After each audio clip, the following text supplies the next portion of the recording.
Index analysis 9 मई 2025 Nifty का second support level है 20,750। Nifty का फर्स्ट सपोर्ट लेवल है 20,995। निफ्टी का फर्स्ट रेजिस्टेंस लेवल है 24,445। निफ्टी का सेकंड रेजिस्टेंस लेवल है 24,800। बैंक निफ्टी का सेकंड सपोर्ट लेवल है 52,450। बैंक निफ्टी का फर्स्ट सपोर्ट लेवल है 53,415। बैंक निफ्टी का फर्स्ट रेजिस्टेंस लेवल है 55,265। बैंक निफ्टी का सेकंड रेजिस्टेंस लेवल है 56,450।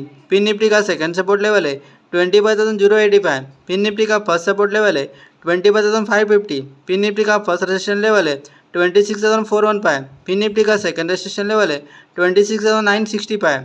मिड कैप निफ्टी का सेकंड सपोर्ट लेवल है 11,230। मिड कैप निफ्टी का फर्स्ट सपोर्ट लेवल है 11,610। मिड कैप निफ्टी का फर्स्ट रेजिस्टेंस लेवल है 12,280। मिड कैप निफ्टी का सेकंड रेजिस्टेंस लेवल है 12,645। सेंसेक्स का सेकंड सपोर्ट लेवल है 78,945। सेंसेक्स का फर्स्ट सपोर्ट लेवल है 79,530। सेंसेक्स का फर्स्ट रेजिस्टेंस लेवल है 80,785। सेंसेक्स का सेकंड रेजिस्टेंस लेवल है 81,755।